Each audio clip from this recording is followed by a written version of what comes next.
Qual a primeira coisa que eu preciso? Vamos relembrar características importantíssimas de qualquer equilíbrio. Bom, a primeira coisa que vem à minha cabeça é a ideia da reversibilidade. Ou seja, nós vamos trabalhar com reações que necessariamente são reversíveis. Então, eu estou imaginando A virando B. O sentido 1 é o sentido da reação direta, o sentido 2 é o sentido da reação inversa. Quando a reação direta e a inversa, elas coexistem, nós dizemos que a reação é uma reação reversível. Para você ficar tranquilo, a prova tem obrigação de te contar que a reação é reversível, então não se preocupe com isso. Segundo lugar, vamos entender a condição de equilíbrio como uma condição mais estável.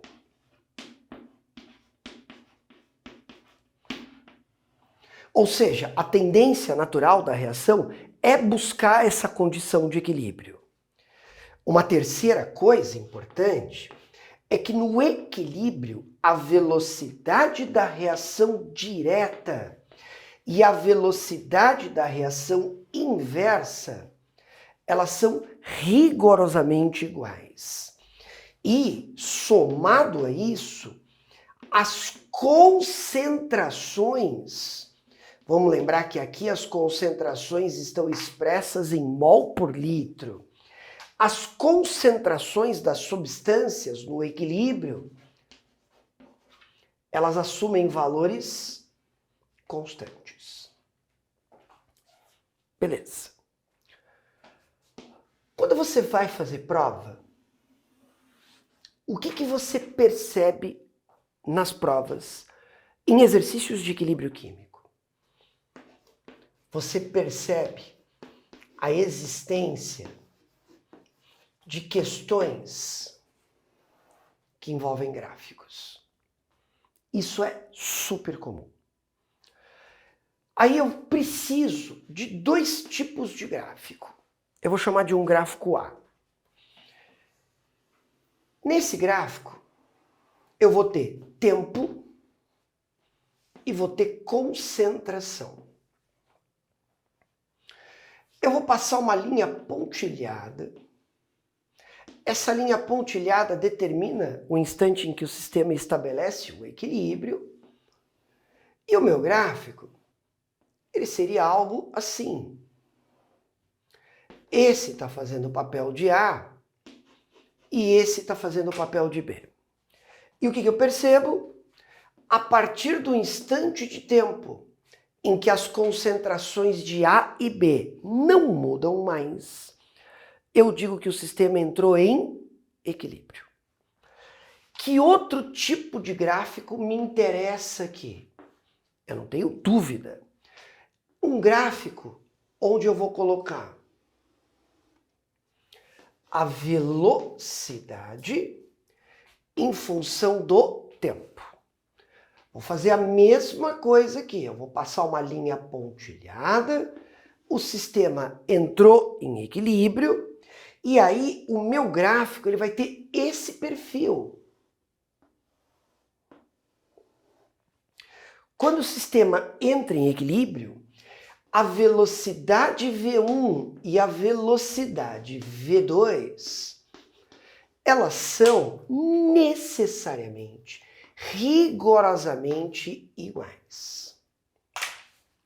Então, todas as vezes que você bater o olho em um gráfico e você observar que as concentrações das substâncias que participam da reação ou que as velocidades são rigorosamente iguais, concentrações constantes, velocidades iguais. Eu digo que o sistema está em equilíbrio.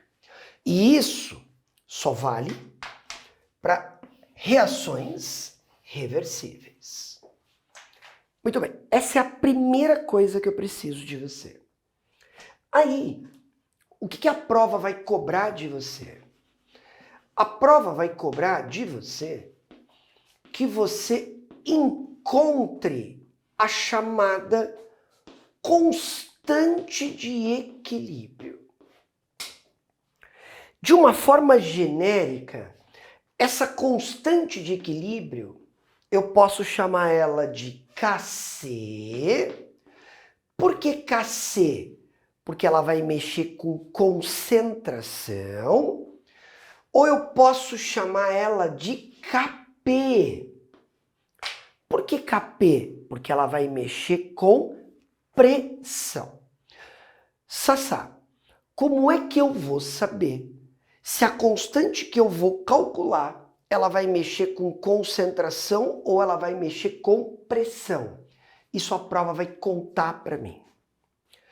O que a prova sempre vai me dar? A reação química. Então, por exemplo, como aqui eu escolhi A virando B, agora eu vou tomar a liberdade de fazer o seguinte, ó. Vamos colocar um X aqui e vamos colocar um Y aqui, combinado? Como é que seria o Kc? Como eu sempre falo para os alunos, lado direito sobre lado esquerdo. Então, é a concentração de P elevado a Y sobre a concentração de A elevado a X. Mas se a constante fosse Kp, seria a pressão de B elevado a Y sobre a pressão de A elevado a X. Por isso que eu sempre digo, lado direito sobre lado esquerdo. Maravilha? Perfeito. Vamos chamar isso que eu fiz do básico do básico. O que eu vou fazer agora? Eu vou para um outro vídeo. Eu vou falar um pouco mais dessa constante de equilíbrio. Eu vou dar alguns aspectos importantes que eu preciso que você tenha. Porque o que é super comum? Ele me pedir para calcular essa constante. Seja ela uma constante que está mexendo com concentração ou outra que está mexendo com pressão. Combinado? Vamos continuar.